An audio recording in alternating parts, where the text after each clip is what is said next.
is an elimination game. Match point for SRG. One loss here means Nip Flash will be eliminated from the M6 World Championship. And SRG say, yeah, let's go with it. Kufra. I love the Kufra pick for Yums. I mean, I like the way they're trying to approach this because like for 2 games in a row, Cram has been insane in terms of applying the pressure. But on this Benedetta, Diablo might be able to go toe-to-toe up against Cram in the lane and in terms of how he's able to rotate faster out of the EXP lane. But again, that doesn't eliminate the fact that Curtese will still have to face a lot of problems one way or another. On this Farsa, you'd have to be mindful of the Avatar of the Guardian as well as the Joy, as mentioned by our panelists earlier. So if he had a hard time trying to use the Feathered Airstrike with just the Hilda in the hands of SRG, now it's not just the Hilda actually. It's a lot more than that. Even the Kufra, I think, you'd have to consider that too. JPL gonna walk up with Jikundo. Let's see if he actually gets a stun down. Sky should be able to retrieve this, and yes, he does. Just dancing around JPL. Jones is charging. Diablo clearing out the wave. Yeah, doing really well in the lane so far. Yep, I think that's one of the biggest adjustments that we're seeing from NIP Flash in terms of heading into this game. And another is that Curtese would want to probably play this a little bit more safely. It picks up the Purify, but then that Spatial Migration does not connect. So in terms of survivability, I feel like NIP Flash, they have a lot more ways to deal with that. But then they have to still be careful. The element of surprise still remains for SRG. Okay, let's see. Spatial Migration and a Violet Requiem in towards the final blow. Diablo claiming first blood. Sky's petrified. Electrified Beat still coming down though. Let's get the Red Sheep battle here. Hades will claim it. Sky's forced back. JPL walking up. Cram might be caught here. Jikundo, Way the Dragon, locking him down. Hades claims the kill. Just like in game number 1 and 2. Nip Flash start off strong. I mean, I think they're trying to approach this in such a way that since our XP laner is able to be a lot more aggressive compared to the first 2 games, they're able to set things up. They're able to force out those skills which would ideally be the ones to cancel out and disrupt NIP Flash from doing the type of teamfight that they want, which is what we've seen earlier. Diablo just went in, forced out the early Avatar of the Guardian from Cram, and that was the signal for Curtese that he could just use that Feathered Airstrike, control the area near that turtle pit, and then NIP Flash, they were able to take that objective successfully for themselves. But we'll see how SRG adjusts from this point onwards, because still, I mean, they still have the Bruno, and they have a lot of ways to counter-engage if it's just that. Definitely. It doesn't seem like... At least in this game, it's a bit different, right? You can actually see that Vanix is bullying Innocent in the gold lane with the Granger up against the Bruno. This is something that I don't think we've seen in game 1 and 2. Innocent has been playing it really, really well, and previously he was the one who was winning in the matchup. So Nip Flash have so many more ways to actually, drop down some kill pressure if they want to play around the bottom lane. Should be okay too. Up until Innocent gets the Haas claws, at least. That's when he can actually finally stabilize in this gold lane. But at least so far, though, it's more of river control for NIP Flash and rotating towards the EXP lane. Oh, look at Diablo once again. Speaking of EXP lane, that's nearly a 1v3 that he actually engaged in. But even Hades, looking at the rotation so far, it seems like they just really want to establish control in that lane so that they're able to focus a lot more of the resources towards the important or the key heroes that they have, specifically Vanix. Although he's managing it pretty well alone here in the bottom lane, still Sekai's though, he's here as well, so let's see what happens. Oh wait, Cram! Oh, gonna be assassinated. Hades finds it. JPL 2 gets away the Dragon. Diablo gonna be terrified down. Skies will be able... Wait. He caught the kill on the Vanix. Okay, yeah, I was like, whoa. That was an assassination as well. Oh no. Savage Revenge and the Rage over to JPL. Only JPL. This should be a free one for NIP Flash. Eternal Guard. JPL, actually able to escape. Diablo jumping in forward, getting the kill now. Hades doing the same thing. Curtese gonna be caught in the electrifying beast, but can just fly away with the wings by wings. What a great start for NIP Flash. 2 consecutive turtles now in their hands. Although SRG, they're able to find their way to Vanix, which I don't think is that much of a good sign, but at least for them. Oh no, and speaking of, they're really trying to focus down on Vanix right now. So if NIP Flash, they're operating kind of well in terms of other areas in the map, Vanix is starting to have quite a rough time in his gold lane.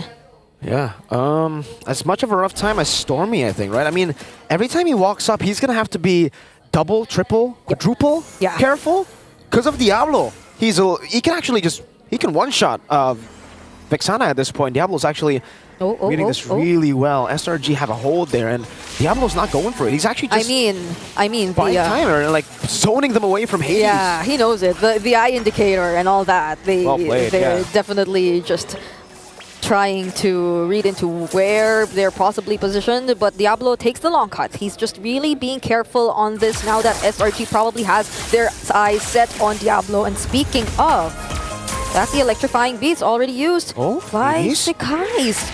Okay, doesn't get the spatial migration. Even the final blow utilized by Diablo. You can see how much trust he had in Hades hitting that skill, but unfortunately for them, Skies is too slick with it. Yeah. So we're waiting for the next potential objective, but Cram is waiting here in the Riverside. So they're just really doing well in terms of scouting each member out.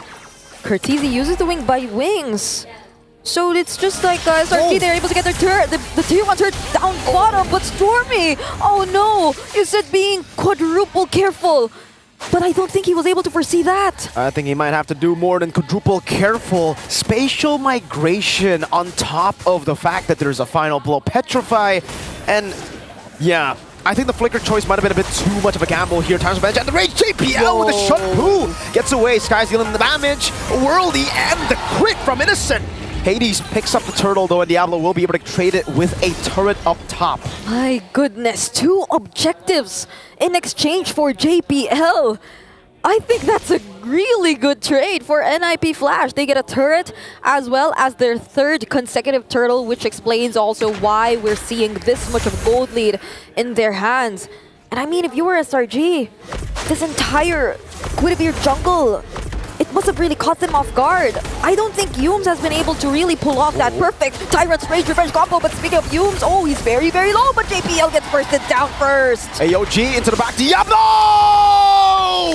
What a set, what a petrify! Beautifully done! Diablo! Just did the clutch plays on the Benedetta. Sekai's trying to look for the trade, and he will be able to get Vanix. Hades will be punishing him though, and that's the monster kill for Diablo. Whoa, all right. Maybe that's a bit too crazy. Mr. Diablo has to wait for the final blow at least before you want to dive into Stormy. Man, Diablo on the Benedetta. This is why, I mean, at least in MSC 2023, do you remember how much respect was placed onto his comfort picks? His badonkadonk. I remember, if he starts badonging, this might be a tough one. Diablo gets out with the final blow too. Yeah. And I think SRG, they're struggling to find the perfect timings to layer their skills appropriately up against the targets that Yumes eventually finds across the map. I mean, even if Yumes gets to jump on a member from NIP Flash, Stormy, I think he'd be thinking twice about trying to go in, but this is the perfect target though. That's JPL, that's all alone. Separated from all the members of NIP Flash. Hades trying to catch him. Feather airstrike over to Cram. The burst not enough, but Diablo's coming in. He's godlike. Gets the kill. 1 for 1. Cram for JPL.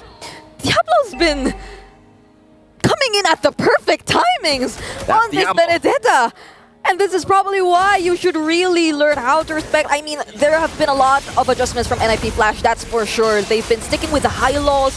They've been sticking with the CC for Diablo. But this is an entirely different version of NIP Flash. This is them playing where they're comfortable playing. And Yumes, oh no, he connects onto Hades. But will they be able to burst him down? Oh no, Diablo once again! He gets shut down by Innocent though! JP on the back, goes for the Major Dragon. Hades with the retreat win. Yumes, spatial migration catching onto him. JPL falling. That was a big shutdown that Innocent picked up. I can only imagine the bounty. I can only imagine the bounty that went into the hands of Innocent, but still NIP Flash, they got their hands on the Lord. So they will be able to maintain the control over the map. But Innocent is slowly starting to join in the team fights. The Lord will be immediately taken care of by Sekais as well.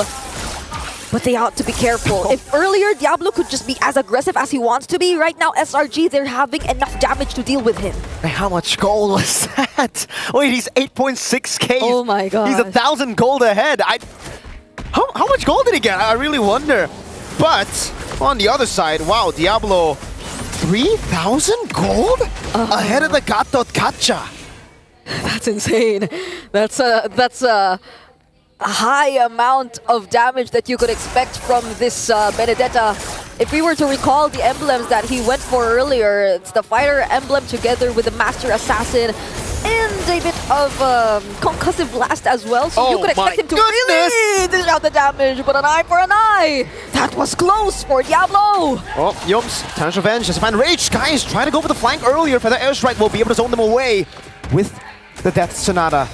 Okay, NIP Flash, get away. Man, that was close. Skies almost got Diablo while he was recalling. Yeah, and that is precisely why we've been saying that SRG, once they're able to pick up all their items, once they're able to group up, that's a completely different story. Diablo has to be a little bit more careful in terms of the heroes that he wants to look out for against SRG. Innocent at this point, he's only lacking one more item and is currently leading in terms of gold ranking, but Hades, he finds the target! Oh, just into the final blow. Cram has the AUG out of there.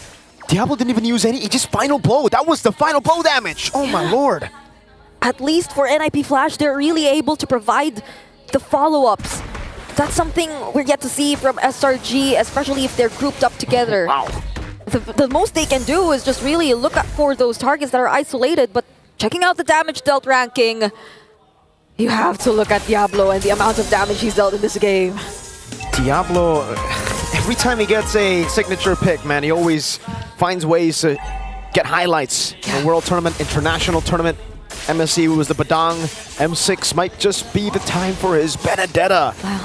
And imagine, it's not like Curtizi's having that much of a hard time. Even up against this kind of lineup, even up against the Joy, I think Sekai's has been trying to look for the angle since earlier to just hunt down Curtizi. But since they have these much turrets left, but since they have this much control left, they're not able to pull off exactly that. But oh wait! Counter Revenge to the Rage. Eternal Guard catching JPL. Was actually Skies! Oh! Finds it! Final blow coming down. Great revitalize. That's an eye for an eye from Diablo in his head! JPL though. Oh no, that's Hades with the Spatial Migration, the Violet Requiem. The damage not enough to take anyone down. Vanix against the world. 4v2. Innocent wants some smoke. Dashes forward. That was 3 for 1. Oh! That's a shot down from Vanix. And I can't believe we're seeing some sort of a replay from game number 1 and 2. How NIP Flash were just in the lead, but suddenly a single pickoff, a single play turns things around. And earlier that particular play was Sekai's being able to hunt down Curtizi. Once they lost that damage, that additional layer of damage, Sillamore and Jice, they were just able to go in. But now that they're back, they'll have to defend this because SRG, they were able to secure the Lord. This is very dangerous now for NIP Flash. The early lead that they got, the 12 minutes of gameplay, it disappeared just with one fight. Again, SRG take full control. Skies electrifying beats! It's gonna be the stun overdose. Skies very low! Now Diablo chasing him. Oh my lord! JPL shuts him down. Skies will be slain in the bottom lane. Innocent, though, will not stay idly by. He will be active, making quick work of the tier 2. In exchange of that kill on Sekai's, they might just bid farewell to all the remaining inner turrets. Diablo, will he be able to go home? Oh no, he gets spotted by Stormy! But will he engage in this? He's alone, not anymore though. Cram is also here, Avatar the Guardian! Let's see, Diablo. How do you get away from this one? That's a conceal! Petrify! Diablo going forward. That's Stormy taken down. Yums with the Time Revenge and the range finding him. Innocent in the back, still being able to free hit Hades. Still caught on the damage. Hades getting away with the Spatial Migration. That's a good shot over to Innocent by Curtizi. Lord still alive. Hades walking back. Vanix trying to clear it as fast as possible. And they will be able to defend against it. Oh man, the turn from Diablo. Them deciding to engage in that fight probably cost them all the remaining all the remaining inner turrets. But that was okay, I feel, for NIP Flash. It felt like them really showing that they were still in the game. They'd still be ready to take on SRG if they too commit just one single mistake. Now looking at the items, both of the gold laners already have their hands on their complete builds. And Scram is slowly catching up too. So the sustain is gradually being there for SRG. Also picks up the Antique Cuirass. So now they will probably be a bit more confident to engage in the fights, even with the presence of a complete 5-man lineup for NIP Flash. Great reaction there from JPL, actually shun-pooing out of the Tower's Revenge from Yums. But NIP Flash, they are far away from getting that lead back, I feel. You know, SRG, their composition does really well in the later stage of the game with the Joy, Bruno, Innocent, and Skies. They should be online to do whatever they want in the fights. And I mean, to be fair, for Innocent, we've already seen it. Yep. So they get to use the Magic Sentry, find the other members of SRG, but Yums will be charging, doesn't connect onto JPL.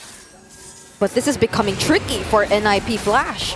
Definitely. And Diablo doesn't even have enough damage to threaten Skies if he dives in. Like previously, Skies couldn't jump in because once you get petrified, you're technically almost dead, right? Now Skies is pretty chill with it. Every time he actually jumps in, I don't think there's enough damage with the Petrify and the Phantom Slash to really threaten him. Yeah, especially if he gets to dance around all those bullets from Vanix. But it seems like the bullets now are primarily being used to poke down crucial members of SRG. This is the Lord Dance that we're watching for NIP Flash and SRG. It seems like NIP Flash are actually in control of the Lord Pit, but SRG, they have a lot of range, so they can engage whenever they do want to go for it. But Diablo gets the assassination! JPL caught in the midst of it all. Stormy gets a Curse Blast. Vanix shooting them down with the Death Sonata. Eye for an eye from Diablo. Innocent takes him down, though. 2 for 1. It started up with Skies taken out, and now it's SRG with the winning team fight. That was an important pickoff. That was one of the probable game changers that NIP Flash could have done, courtesy of Diablo taking out Skies. Oh no, but then SRG, they still want to go for it. They take out Hades too. That's a win of nature from Innocent. That's a bit more info, but I think SRG are very happy to trade info for a free Lord. Hades is down for 30 seconds. Innocent can very easily just solo this. And NIP Flash, now they're going to have to defend another Lord. This has been such an unexpected turn of events. From the Lord Dance, to the way Diablo took out Skies, to the way SRG took out Hades. You would have thought it was already the ideal scenario for NIP Flash, but now once again, they will have to defend, and this time, only with their base turrets remaining. They have the range, they have the wave clear. This is still the Benedetta we're talking about, but once you use up all those crucial resources, SRG, I feel like they won't think twice of going in. That's a 2,000 gold lead that Innocent has over Vanix. At this point, the gold lead doesn't really matter for the gold laners. It'll just be item swaps, right? But still, Innocent's holding on to that gold lead. Same goes for Diablo. It'll just be item swaps now that we are waiting for. He's already on the way to the Rose Gold Meteor. SRG, 4,300 gold ahead. Yeah, and I mean, Skies, he also has his hands on the Winter Crown right now, so he can either go in, force a reaction from NIP Flash, and the electrifying beats, it will still be casted anyway. So NIP Flash, they have to be careful for that, but Cram and Diablo, they have a world of their own in the top lane. That's an island right there. Up top, it's an island. It's the XP lane island. Yums. Oh, great cancel with the Eternal Guard there. Okay. Little spatial migration earlier. 2 base turrets down. Diablo still in a 1v1 up top in this island. Uh-oh. He's going to bring some friends in. Diablo caught by the AOG. Cram might just be going for this 1v1. Okay, they're chasing after him. Uh-oh. Skies! Eye for an eye! Goodbye! Good night, Diablo. Skies takes him down. The honorable 1v1 wasn't so honorable. And that was a call for a friend. They literally had to respond. But props to what Diablo did. They were able to save at least 1 base turret for NIP Flash. But this is the only remaining base turret. SRG has their eyes set on it, but he jumps on the 2! 2-man special migration, but in the back again. Way the Dragon, lock the Skies down. That's an immortality buy for Skies. Let's see what he can do with it. Buys the Winter Crown or just uses it here. Escapes from the clutches of NIP Flash. Yums, Tower's Revenge, and the Rage Flicker out. Innocent still free, hitting Vanix very low. AOG coming out as well. That's a Castle Spatial Migration. Selangor Red Giants, clean sweep. NIP Flash